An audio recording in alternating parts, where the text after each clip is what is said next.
Michigan, San Antonio, Texas, Chicago, Illinois, Charlotte, North Carolina, Atlanta, Georgia, Columbus, Ohio, Kansas City, Missouri, Indianapolis, Indiana, Philadelphia, Pennsylvania, Tysons, Virginia, just outside of D.C., Milwaukee, Wisconsin, Minneapolis, Minnesota, Youngstown, Ohio, Cincinnati, Ohio, San Francisco, California, Sacramento, California, San Diego, California, Phoenix, Arizona, New York, Clearwater, Florida, and Jacksonville, Florida. Tickets available at TonyHinchcliffe.com. Come see the crazy Texas fucking stand-up that I've been working on. You're not going to believe it. Let's have some fun.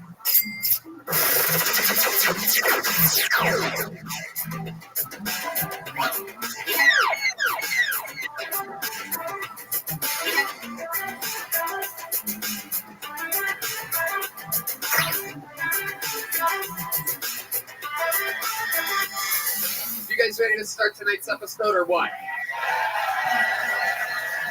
Tonight we go with one guest and one guest only. Very, very excited about this. You are, a huge part of this show. I like to we get to meet a lot of these people out of the bucket, this and that on the show. But another thing that I take great fucking pride in is booking some of the best guests on planet Earth. I'm pretty sure that it was us that introduced a lot of people to Tim Dillon, Shane Gillis, 5-6 years ago, people like that.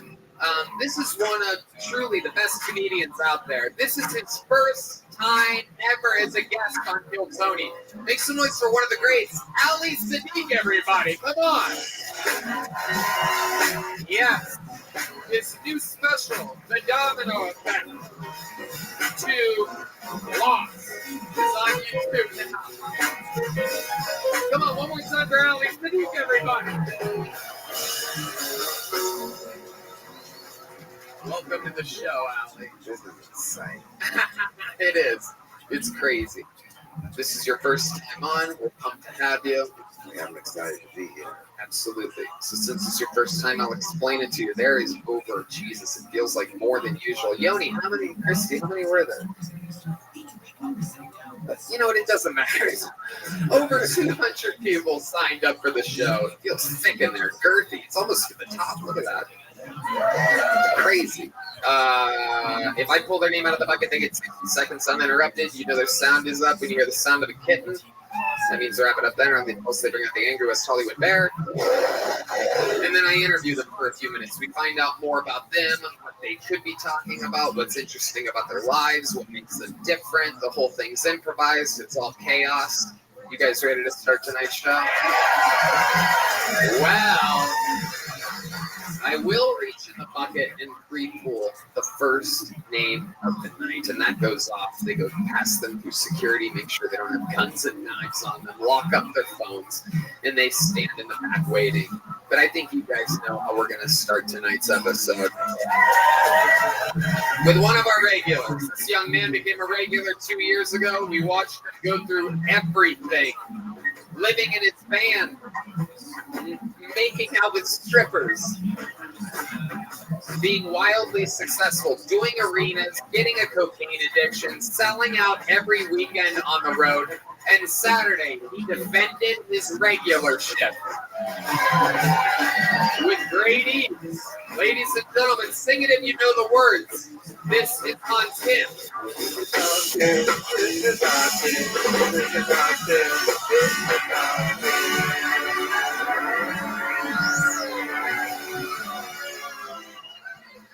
What's up, chicks? Just got back from Korea. I finally did what all those racists have been telling me to do for years and went back where I came from. Racists make the best travel agents. They'll send you everywhere but Mississippi and West Virginia. It's hard to be nice to people in Korea because everyone looks the same. I'm like, hey, you look like the guy that cut me off in traffic. And the guy that fucked my girlfriend. And my girlfriend. How am I supposed to respect someone that looks like my girlfriend?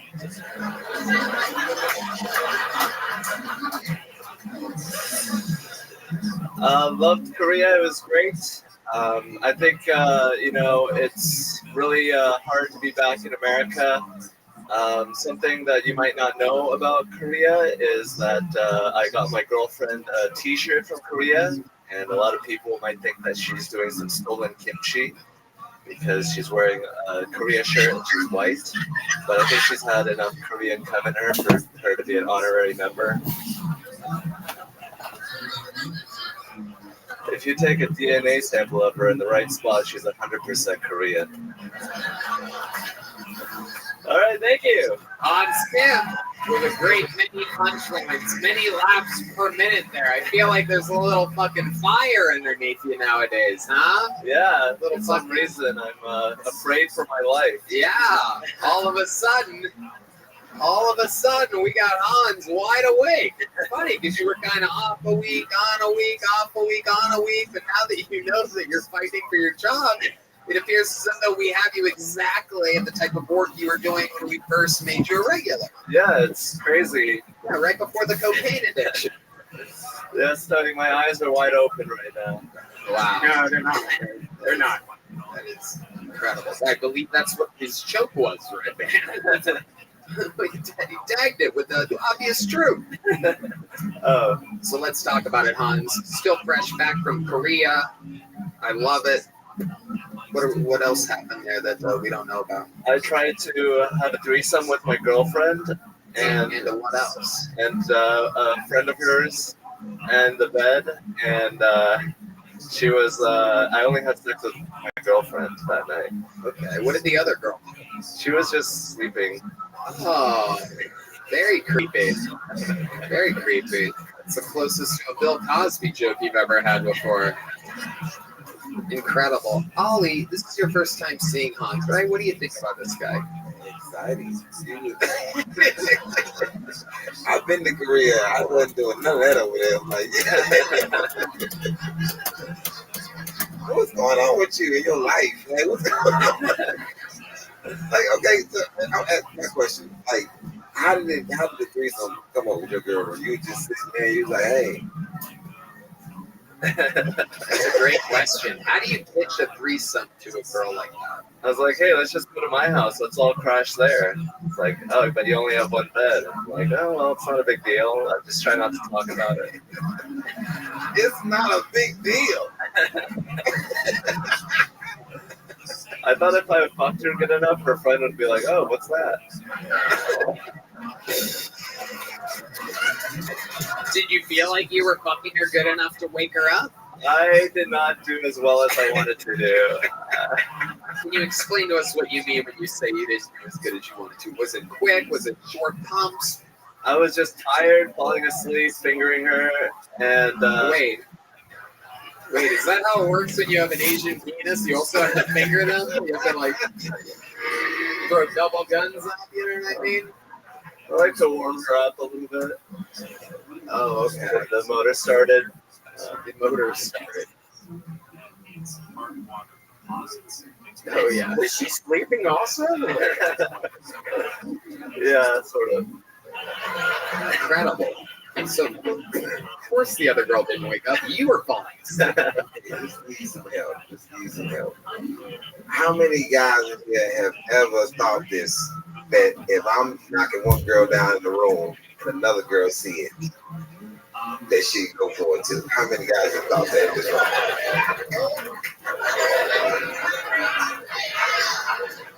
A lot of people be on your same page. Like, she hear what's going on over here. Hans, that was a great minute. I'm telling you, it seems as though we got you in prime fighting shape once again. So, I mean, I'm going to send you off to the back, and then we'll bring you back out after the next comedian set, because you're fighting for regular shit again, everybody. Yeah, thank you. Yeah. For those of you that weren't there on Saturday, you might not know, but we're doing a brand new thing with Hans in order to re-energize his work ethic and his career, where now every single week he has to defend his regularship against one of the highest qualifying candidates.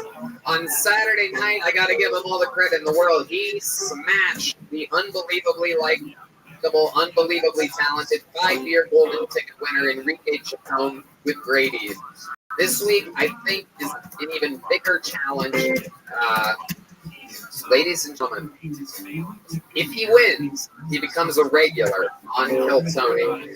He's from Toronto, Canada, everybody. He is very, very special in a great many ways. I believe it's called globally challenged. I was using a different word on Saturday during the uncensored stream brought to you by Moment House. Ladies and gentlemen, one of our favorites of all time, Golden Ticket winner, fighting to become a regular. This is a brand new minute from the one and only Jared Nathan, everyone. Oh shit. Here we go. Oh my god.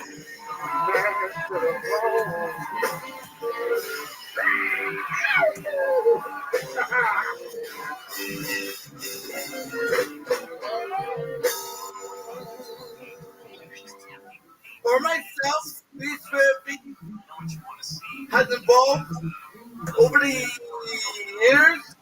It first started with me saying tongue twisters. How much wood can a woodchuck chop if a woodchuck can't chop wood? Now it evolved to me eating.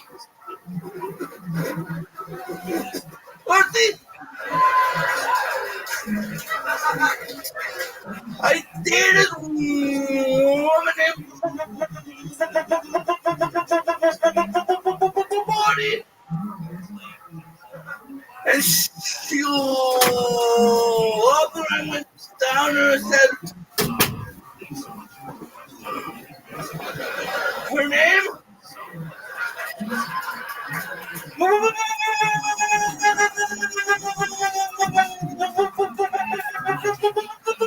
Body. It saved them money on the batteries. You know what they say? Once you go stunner, there is no other. Thank you. Jerry. I think that is fucking hilarious. Oh, is that fucking funny? Once you go stutter, there ain't no. Another incredible. Oh, is that funny? Not quite as many. That motherfucker never makes me laugh. But that big pops. Oh, that is fucking hilarious. Once you go stutter, very fun. How do you feel like that went? Me went fantastic. Okay. I think I was on it. You what? I think once you go stutter, it was there ain't no other. Says here. I stutter sometimes. Okay. I think myself. Really? All right. Yeah. I disagree. Yeah, I think I disagree too. Oh, is that fucking shit funny? Once you go stutter, there ain't no other. Trying to pull some Joe Biden trickery right now. Oh, the cost of bananas is down 10% after I raised it 60% 2 months ago. Oh, you guys are Biden fans. Okay, we lost you there. Oh, yeah, there's a lot of people visiting from California today, everybody. Oh, welcome here, visitors. We don't have any fun when you're not here. Okay, so once you go stutter, look at the look of seriousness on your face. Oh my goodness, this is a big deal. I love it is. So how do you feel? Is that true that you've been eating pussy? Oh my goodness.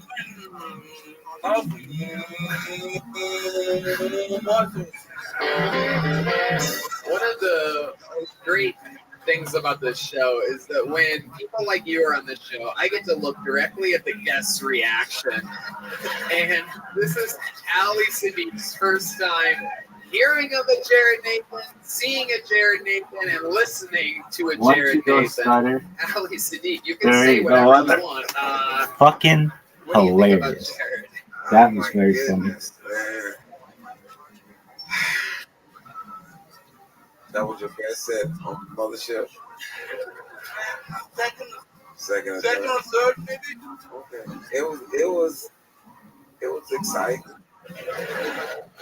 like to come out with the wrestling thing. You know, Go clear. What? it came My clear. toe came clear the other time. It came clear this time. When myself and then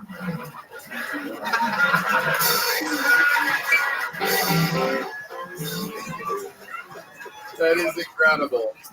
I can't imagine if this was my first time seeing you. Yeah. You're like, oh, that you was want to the... see something, Ellie? What? You want to see something? I'm here. When I whisper, I do not stutter. When he whispers, he does not stop. Wow. Don't worry, it's not airborne. You can't catch it. It's like he threw something over me. Yeah.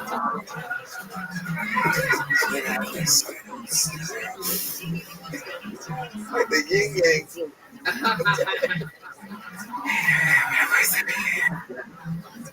Where do you see my jokes? All right, let's get Hans Kim back out here, ladies and gentlemen. Oh my goodness. Wow.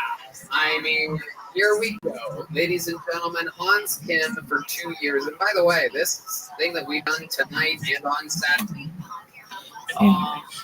A quote from George R.R. Martin, one of his characters, talks about chaos, and he says that chaos is a ladder, in like an opportunity, and I guess ladders are, you know, a specific pattern, right?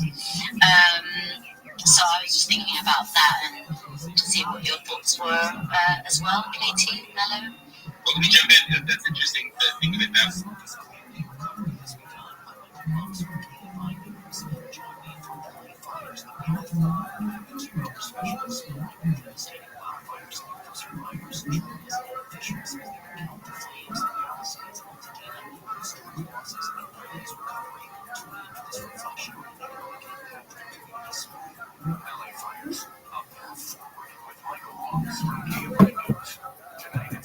Saturday with Hans is the only time we've ever done anything like this.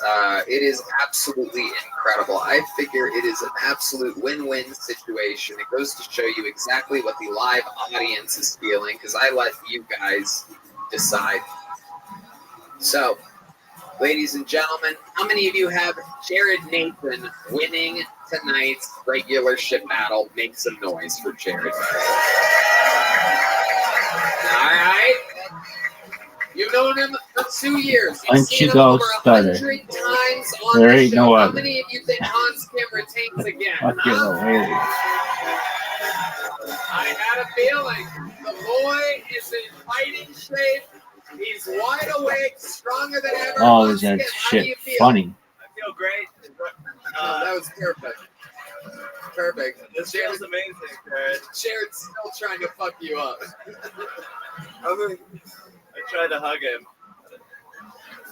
You got any more fat retards for me to beat, Tony? Well,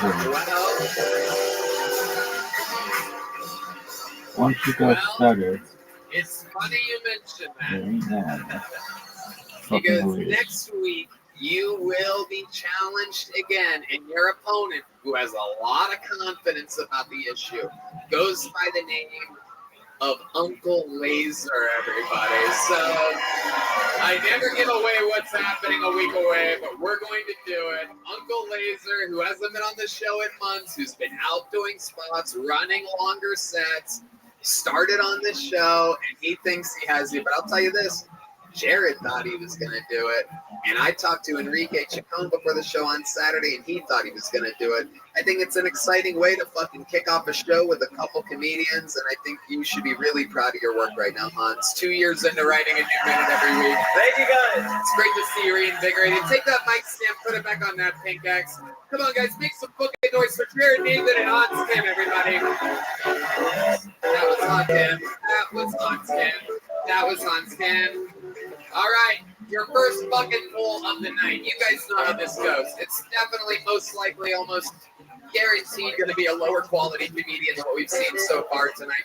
But anything could happen. It could be the person that's going to battle Hans in 2 weeks. It could be somebody that we never see again. It could be a genius. It could be a completely insane homeless person.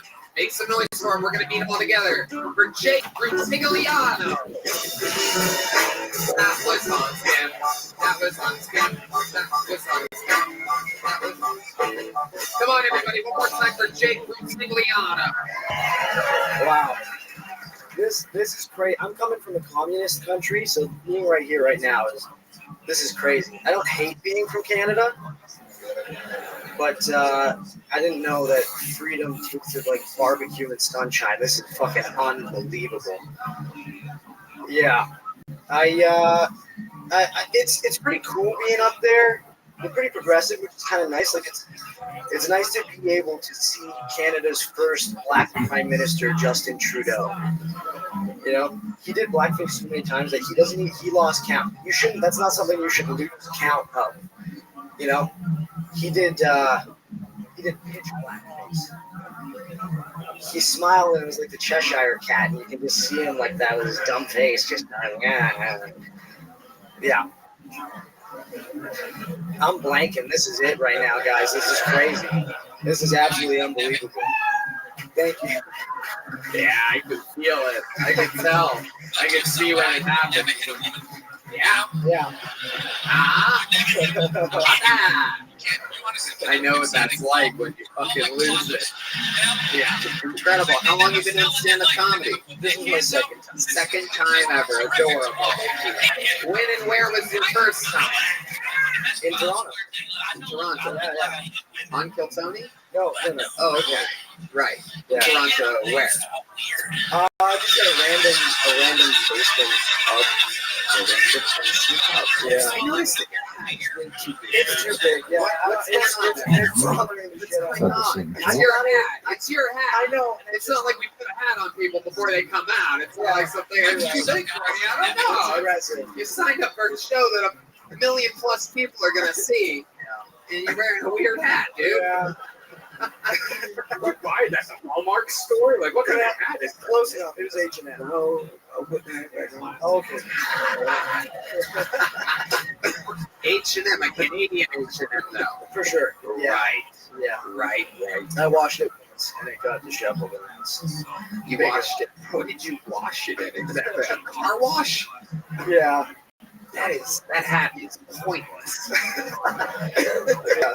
A little bit. That's like something they would like dress up like an orangutan with or something like that. Like that's not like a you can keep flipping it any way you want it. I'm trying to make Did it you know that it was too big before tonight? Did you notice it during the day when you were like tying your shoes and it was falling off? Like it's one of those like Three Stooges clips or something. I mean, the hat is obnoxiously big. It is. When did you notice that the hat was too big?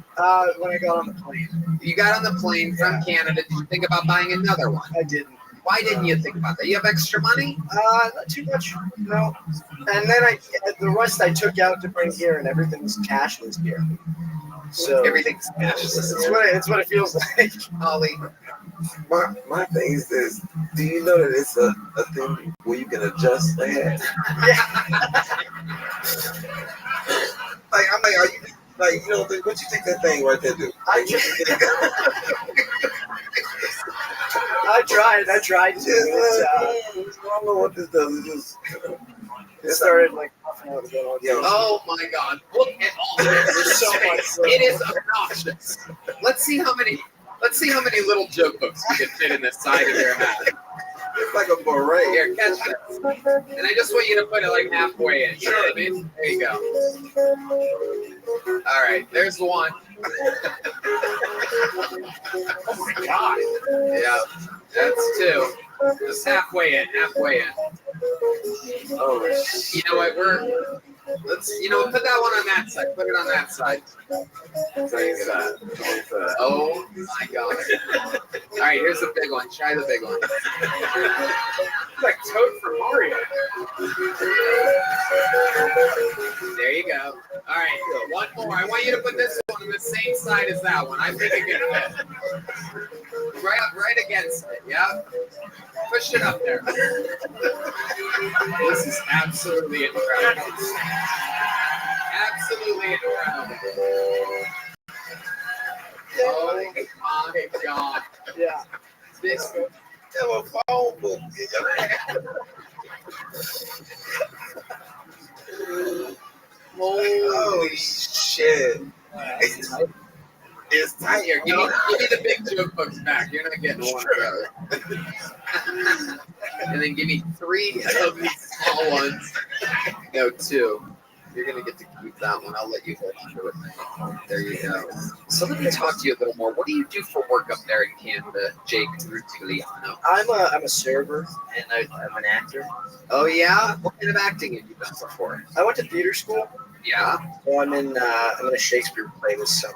Okay. Yeah. Can you give us like 15, 20 seconds of some good acting? Can you give us like a little you can, I know you can. I tried. Yeah.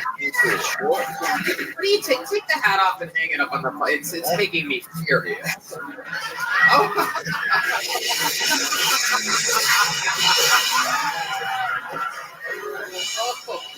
Oh my god. For those of you only listening to the show, he just hung the hat on the mic stand and it went through the hat is so big, like a magic trick. It went through the mic stand.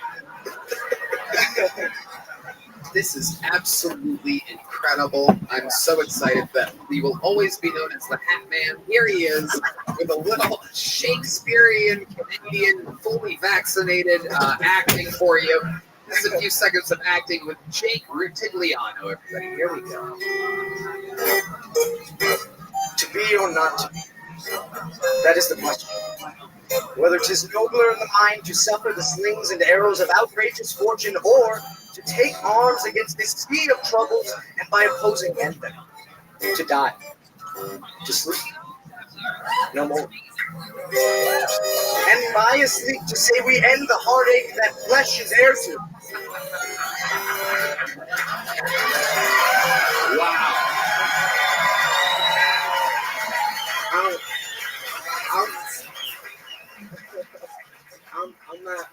I'm not gonna lie. That's the first time I ever heard somebody do Shakespeare in a real voice. You can rev it up. Yeah. That was very, very impressive. Hats off to you, Jay.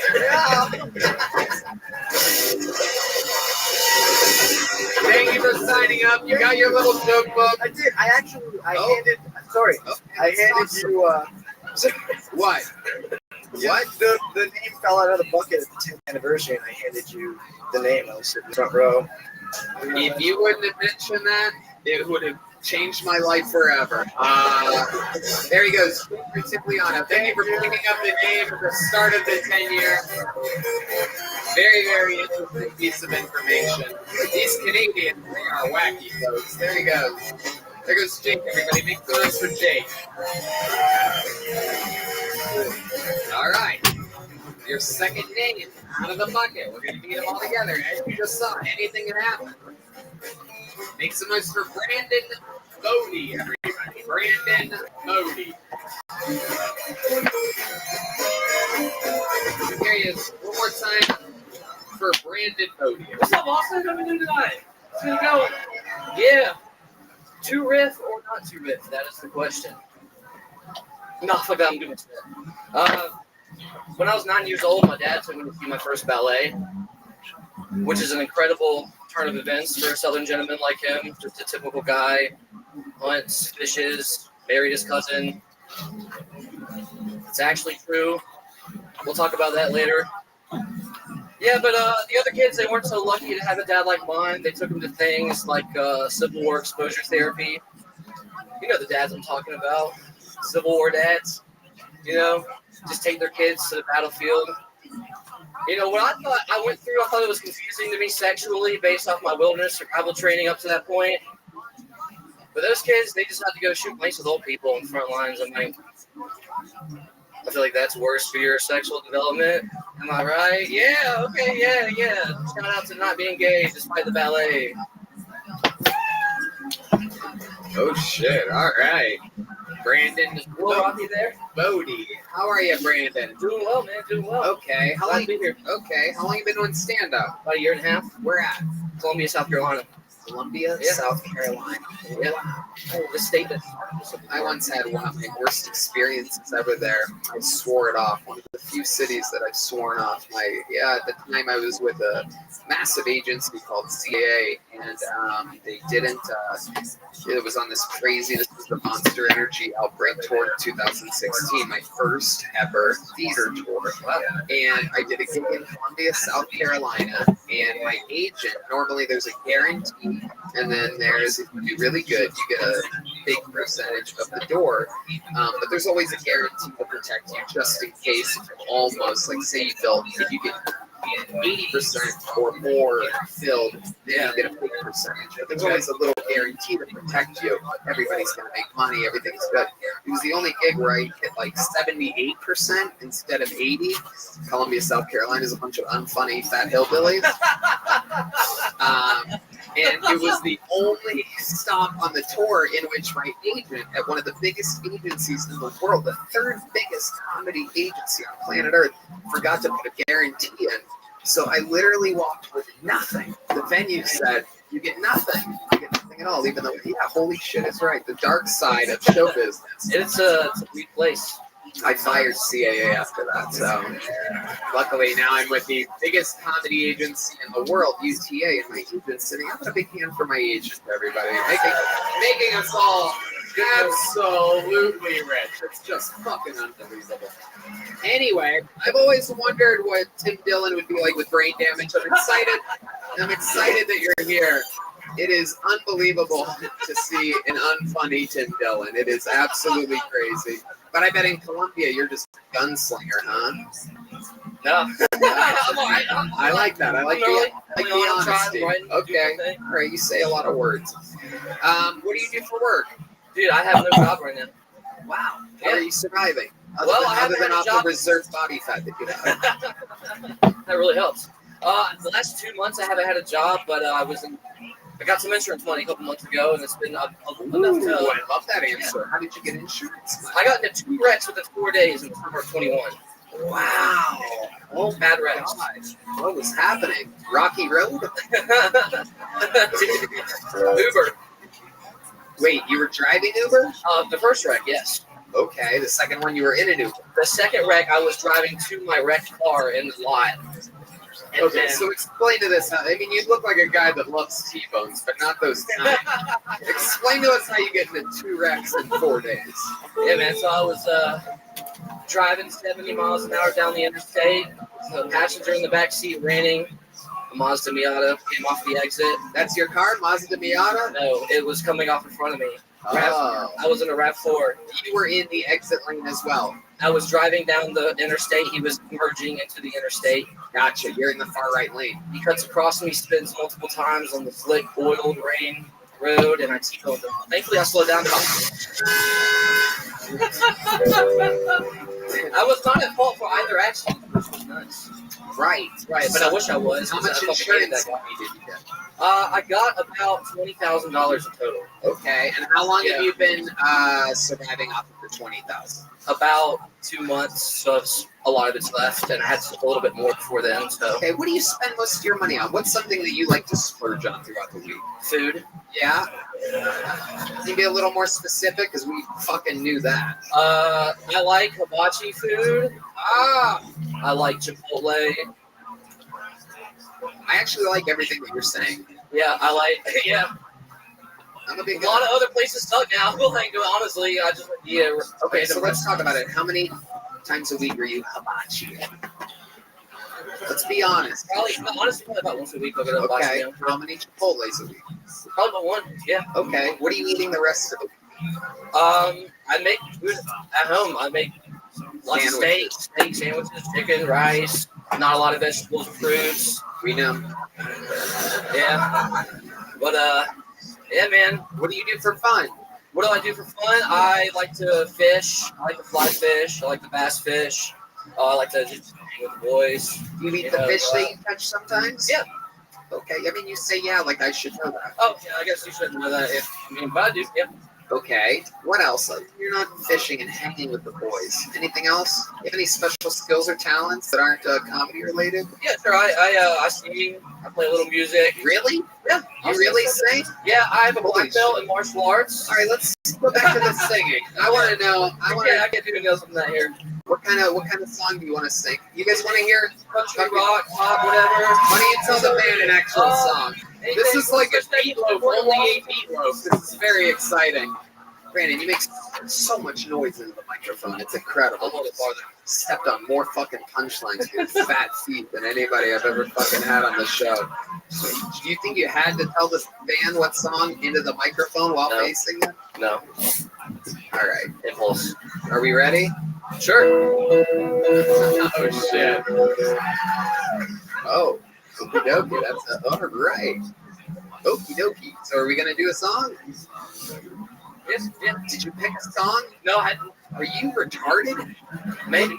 Let's Pick do a fucking song. Don't say anything. You're not going to be able to do it. Brandon. Let's do There you Titties and Whiskey. There Let's you do, go. This is, Chris you know what? Right? Fuck it. I'm sick of you. You're gone. Brandon, everybody. There he goes. It happens. Brandon, take one of these. Take one of those. There he goes, Brandon. Ooh, like Tennessee whiskey. Sweet.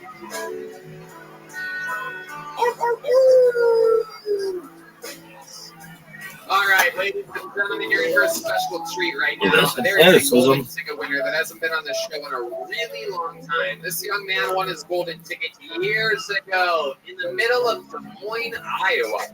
This is his first time performing at the Comedy Mothership, his first time on Kill Tony at the Mothership. Make some noise for one of the great golden ticket winners of all time. Make some noise for Halloween, everybody. You may recognize him as the man that roasted Donnell Rawlings off of the stage. Halloween, everybody.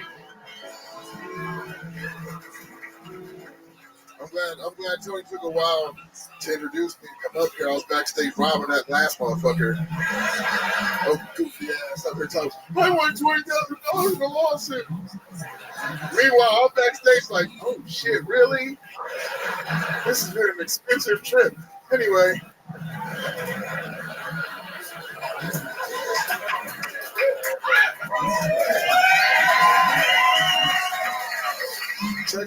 Texas supports niggas robbing white people. I like that. I might have to move down here for real, man. I've been thinking about it. I don't know. I mean, I just had a kid, so I'm kind of worried. But if I get maybe 2 or 3 more Amber Alerts, I'm gonna come down here. Cause my daughter's expensive, bro, and you know I'll change her name to fucking Amber. You know, put her on the corner. Beep beep beep. No more fucking daycare fees for me. Trafficked. I don't even do the jokes I was gonna do. Hey, I'll tell you this. Hi, my name is Alan. My pronouns are niggas with attitude. If that's too dangerous, my alternative pronouns are Fall Out Boy or Nirvana. All right, that's my time. Halloween. That's it. That's how a golden ticket winner does it.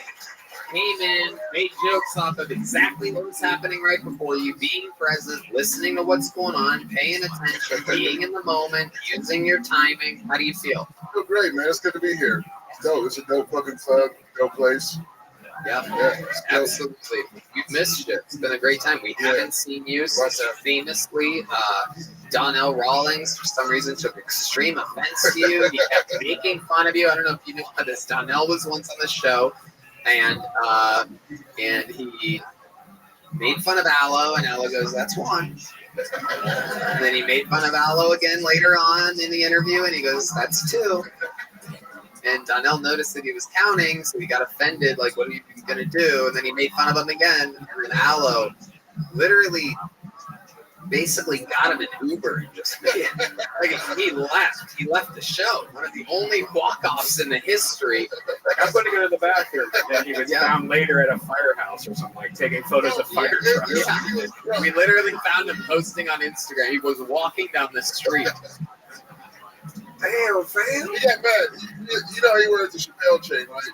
So he had these Jordans that matched it. So I was like, when did you get those Jordans before or after Chappelle gave you that chain? And when I said that shit, he punched the chain. and that's what hurt him, I think. And then after that, he pretty much left.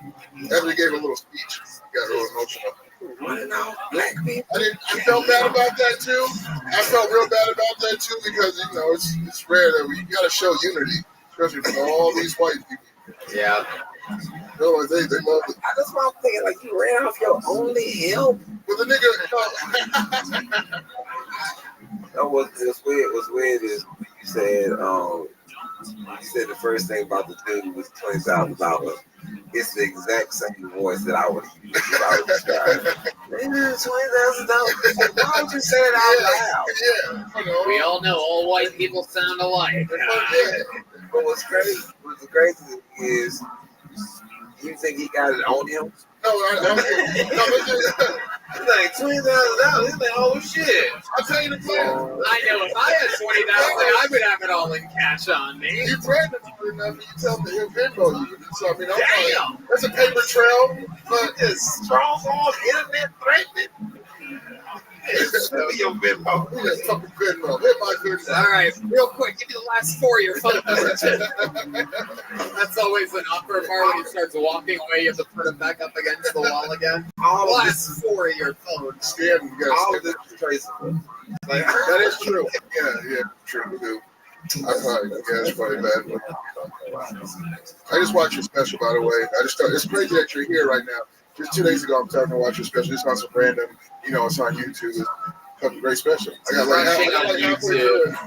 Crushing on YouTube. Right now. Again, you have to see it. The Domino Effect 2 loss. Am I saying that right? Domino Effect 2 loss. I love it. I love it. That is a hit. I like to keep things simple, short words.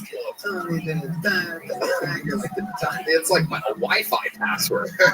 Domino Effect 2 loss. Hell yeah, people are finding it. We're well over 1 million now and crushing. Everybody is getting absolutely great reviews.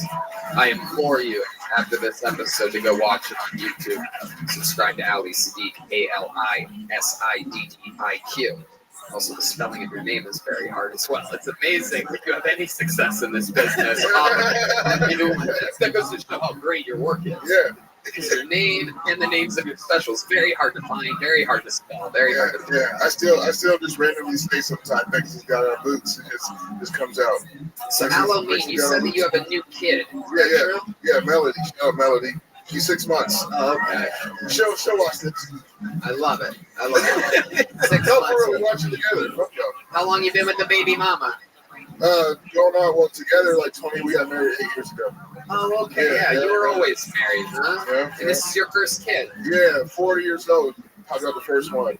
Okay. Yeah, it's a miracle. It's a McDonald's miracle because What does that mean? that's all I changed in life. They told me I couldn't have kids. They said my sperm count was low for a while. They're like, you have a low sperm count, but it's very active. So they're like, maybe try and feature less expensive and it's a risk. It's a roll of the dice. So fuck that. So Your people are good at rolling dice. sometimes, some niggas are bad at it. That's how people get shot. A lot of them. Yeah, that's why there's violence sometimes. Let's get back to this though. You say they were low sperm count. Yeah, active. Yeah. Which I was kind of proud of that. You gotta it's not a lot of them, but they move. Yeah. They seal the crowd. You know what I mean? They get in there. And wild. And one's gonna keep marching no matter what's going on. I'm still going. By the shape of you, you don't seem very active at all. No, I got active. Are you sure it's your sperm in there? 100%. She looks just like me. I'll show you pictures later. All right. What? Did she come out with an Oakland A's hat on or something? Like, how the fuck? Okay. What does your wife do for work? She's sales. She's like an optician. She sells glasses and shit. Okay. And you're a truck driver. Truck driver. Yep. How's that been going? It's good. It's good. I'm one of America's only, still working heroes. Because this is a super country, so we're more important than the military. Let us stop shipping shit. Y'all keep going crazy, killing each other. You're welcome. I'm a hero. That's right. I'm done. That's right. Okay. Anything else crazy happened since the last time we saw you that we should know about Halloween? No, man. Just try to not make another kid for now. Okay. They're expensive. All right. Tell those active sperm to Yeah, chill out. And you have to start eating McDonald's again. That'll make What it. is McDonald's? I That's don't understand. The only change I made in my life is I stopped eating McDonald's. And I'll stop telling people that if McDonald's pays me. But for now, that's just the truth. So you were trying to have a kid the whole time. Yeah, we did. And then you stopped eating McDonald's. And then how soon after was It was like it was probably like 6 months. No, it was probably like 6 months to a year. So that's the only change I made though. Or stop eating McDonald's. I still eat other shit. I came down here. I was fucking Jack in the Box. We don't have those for all the time. Yes, that is bad. The theory. No. Yeah, that shit fucked me up. That is bad. My butthole has been hurting ever since that. Yeah, it's bad. It's All right, well, It was 2 o'clock in the morning. What are you gonna do? it's true. Take risks. Okay. Aloe means so fun. Great to have you. Great stuff. Thank you so much. I'll be back. Golden Ticket winner, Aloe mean, ladies and gentlemen. Come on. All right, pull another name out of the bucket. Let's see what happens here. Make some noise for Colin O'Meara, everybody. Colin O'Meara. Here we go. There's Colin O'Meara, everyone.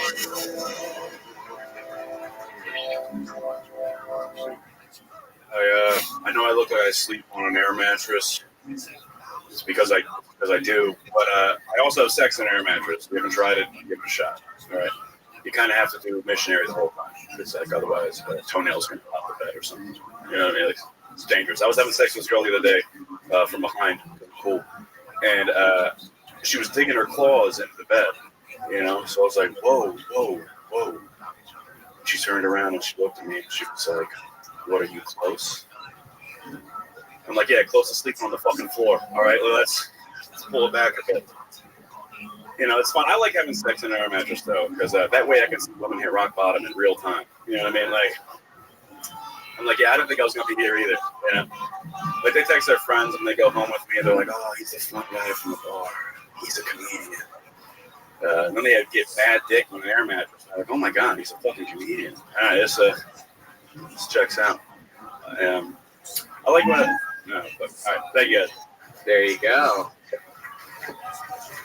Really deflated the air in the room with your air mattress material there, Colin O'Meara. You look like you were going to do good. You look like a professional. You have a good haircut. You have rings on for some reason. You have a open shirt. You got a chain. You got a little bit of swag to you. And then you just come out and do that. You've been on the show a few times, right? Yeah, like a year and a half ago. It never really goes that great, does it? It was pretty decent. I don't think you are. Yeah. I don't think you are at all. It's pretty much my call's the one that matters. So I like that you thought you did good. You pulled a little Jared Nathan. You're trying to. I'm not the bad comedian you just saw. Okay, Colin, let's talk about it. I actually slept on an air mattress when I was coming up in the game in someone's living room. I paid rent to sleep on an air mattress in somebody's living room. And I was hooked up with a chick way out of my league back then. And I remember this because I actually have a better story than you. I've never told it on stage or anything, but your story, your shitty story reminds me of my good story. Anyway, so I ended up hooking up with this hot fucking one of those beautiful mixed girls with the fucking, you know what I mean, like goofy hair. I mean, just absolutely stunning. And I remember thinking to myself, why is this girl fucking me? I'm a 23-year-old door guy at the store. I don't have money. I don't have food. This is crazy. All I have is this fucking air mattress and my job at the comedy store. Anyway, I wake up the next morning. She's gone already. And I notice that there's an earring on the air mattress, and it's right next to my face. And I go, oh, she left an earring. And I grab it, and it goes, and it starts, right? So this is very early in the morning that this happens, and I'm like, oh, fuck. So I go back to sleep, right? I'm in the middle of an air mattress. Now, what you don't know, people with parents that were together and jobs and college diplomas, is that when you sleep on an air mattress and it's actually slowly deflating, it doesn't evenly go down. Now, the middle where you're at goes down, and the rest closes on you like a Venus flytrap of depression.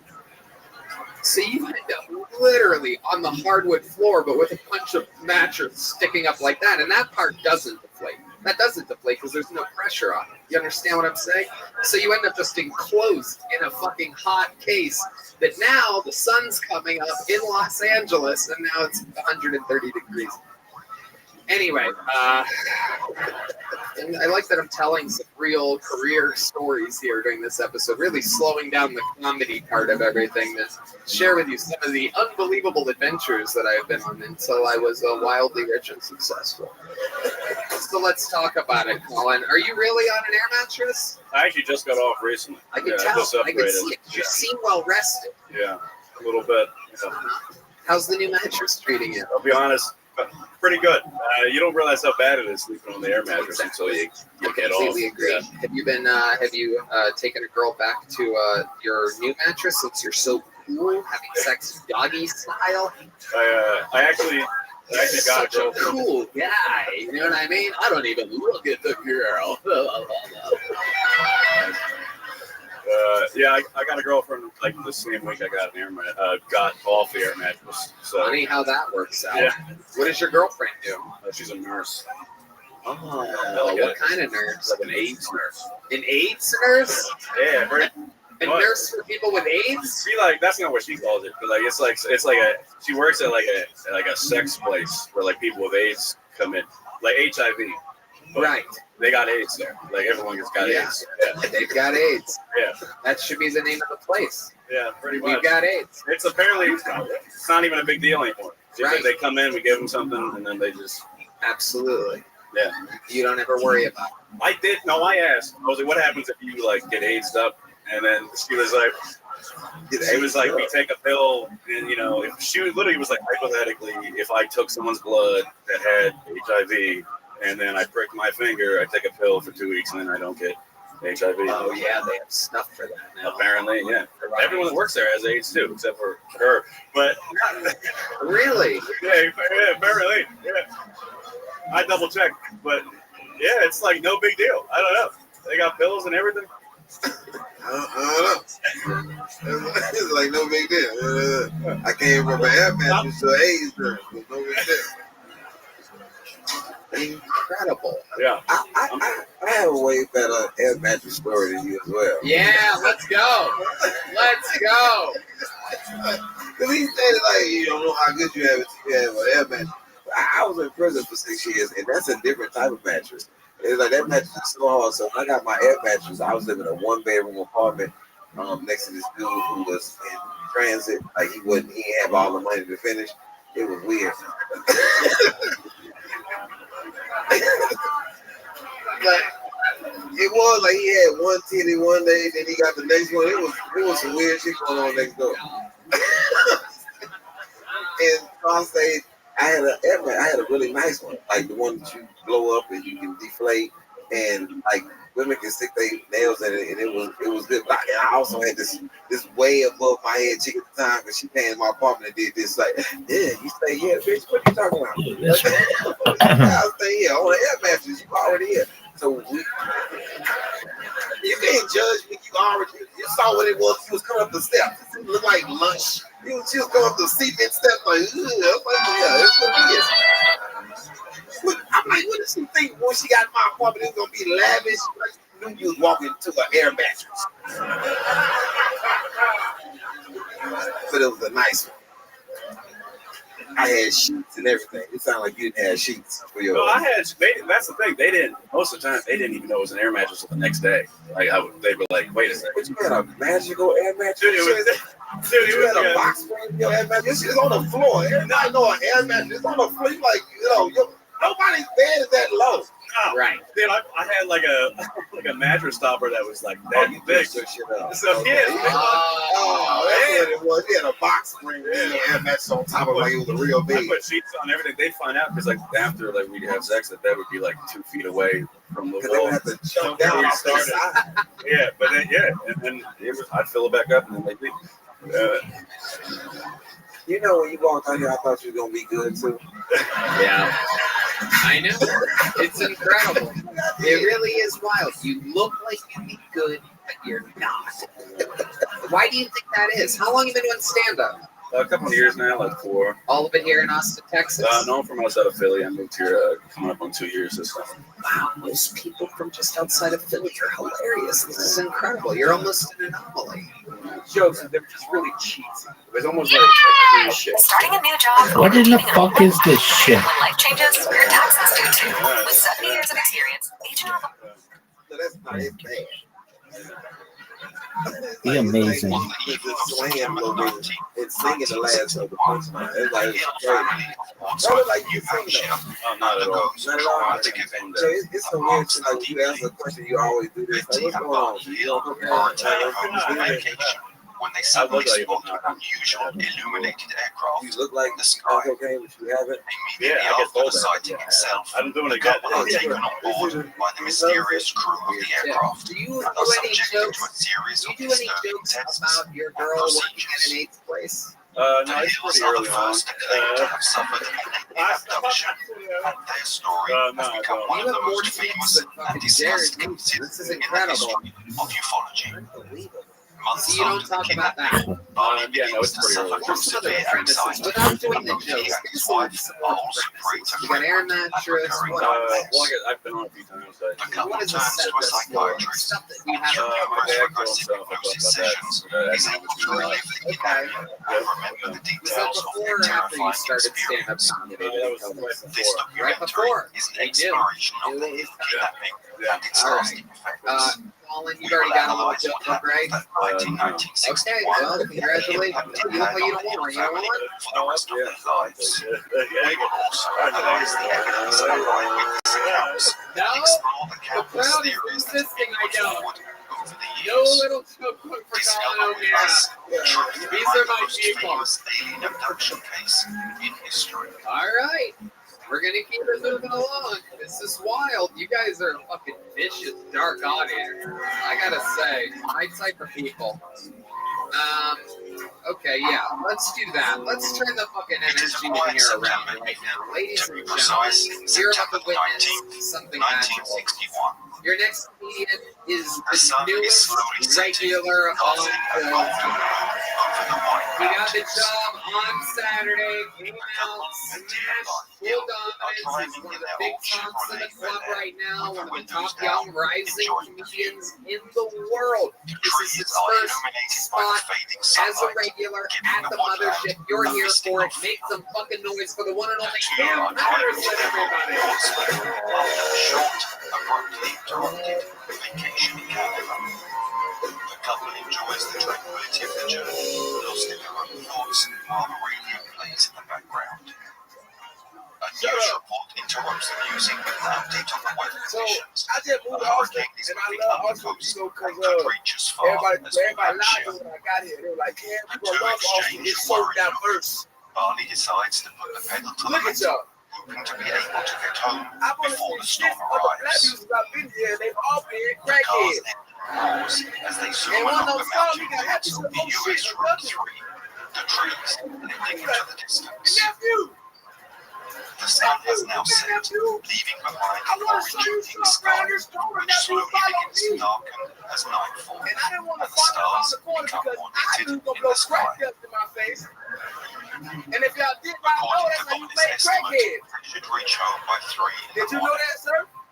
Ahead of them, a Welcome to the golden club, ride under a nigga. bright starry sky. You live outside White roads forever across now. the mountains and small farming villages, among them Hong Wow. The couple therefore Wow. decide to make a quick Wow. stop at the town's restaurant before facing the long journey that awaits them. Oh my They goodness. leave the restaurant The about 5 present p.m. in the future of as Old soon as Tommy possible. has arrived. Cam Now the stars are bright in the sky, Holy shit. Set of as the night so always, in the far. mountains First of New spot as a Hampshire regular on a with cloudless Mothership. night.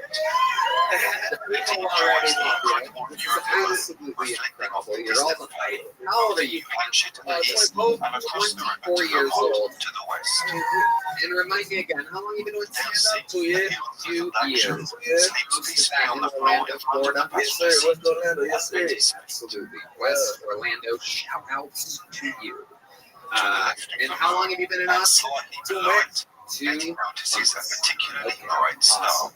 And with you're a constant still glow. working as a golf cart Nah, not no more. Passing the town Right? of Not no more. I ain't Lancaster, she is call amazed that at the nigga no more. appearance of a new celestial body just I can above tell the him. one she Yeah. had just seen. I'm the new door guy in the mothership. Haze most slowly becomes a certainty.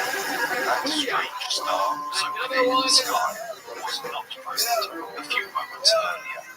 Changing Is lives. not appears to get larger, I'm and a its door guy light nigga more now. intense Man. with each passing moment, Moving as up, if it were baby. in Moving up, baby. What? I'm moving on up to the world, baby. This is great. Absolutely. I'm very proud of you. Yeah? You told her about everything that's going I on? cried like a bitch, afterwards, dog. Mrs. Hill I points it cried out so to her hard, husband, it was who insane. gently presses on the brake It was pedal insane. to Yeah, slow it down was insane. and She observe slapped the strange Yeah. light outside the You're windshield. close with your mom? Very cool. My father, Barney he's isn't my worried big about shit, it. so he don't mind Indeed, real he quick. exclaims that he considers them lucky, as He hasn't according been to in your him, life? they are looking at a satellite that has gone off course By the way, and is that's a following the me thing, rotation. not a God person thing. I It didn't know. almost looks like a moving He did the whole star. step of the way. Like, even when I came out the first time to The visit, he star was disappears when I and came to visit for the reappears first as week, the he was trees like, hey, this interrupt is the the view. you don't need to come back home. The Like, couple this is it. begin So to he been wonder behind me if like the the whole time. star's alleged Yeah, movement yeah. is related to their object in the car. Incredible. No The doubt old in car my mind, stops he's at a going to stop try to sign, take all your and money Betty when you're tells her rich. husband to pull over. No She doubt takes about out the binoculars bought especially for their holiday Unbelievable. to observe the strange star with them. Ollie Sidney They'll is the see first that time the seeing the dog great Camp begins to Patterson. become more and more restless. Barney pulls over at a scenic picnic area south of Twin Mountain, and Betty rushes out of the vehicle to observe the star, puts the binoculars to her eyes, and focuses carefully. My mother was like, what? You Oh, going my mama what? hated this nigga first. Oh, she ain't What there. the both of them are about to witness, even if at that moment they are unaware of it, will change their lives forever. And, as some observers My claim, mama called will my dad. revolutionize She the like, course don't do of something world bad. I get history. quick right now. Tell me to get a job in the career, but they were like, I got you. An aircraft with flashing multicolored lights darting across the moon. Yeah.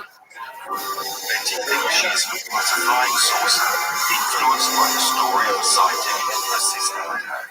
At that point, Barney takes his wife's binoculars and observes what, according to him, is an airplane going towards Vermont, bound for Montreal, but soon changes his mind, because without giving the impression of having feared, the aircraft is I'm approaching the couple.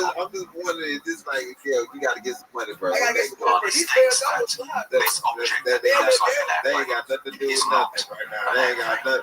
Give a damn about the Ferragamo The two fly. of We talking them, about at the this rest of the point, shit you got going quickly on. return to their car and head towards Franconia Notch State Park, along a narrow and mountainous stretch of road.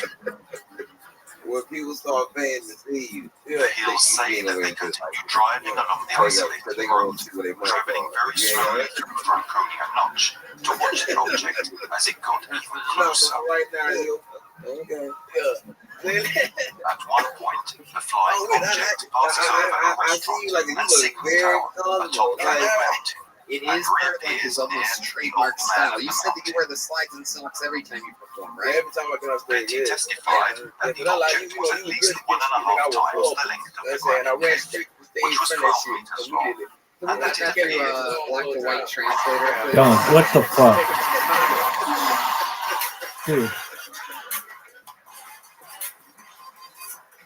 What is this? Graves are so shitty. Yeah, there it is. What was it? Let me tell you what he said. Yeah. I was good at being a street dude, and he was horrible at it. And because I was, yeah, I You would was, like that. I You was would like very that. good. I was very good, and then the feds interrupted me. They know what I was. This nigga selling dime bags and shit. They just get you on the whim. Yeah, now they ain't getting me Oh, out. okay. As Let me if get you it. know, Yeah, yeah, just sure. I'm like, see it. Sign up. Like, once you start, this can I talk to you? Absolutely. I love it. I love it. This is my thought. Okay, so I'm Oh, this is 24, right? bullshit. Okay, 'cause my oldest son 29, my oldest daughter 24. Yeah. Okay, so when did you start hustling?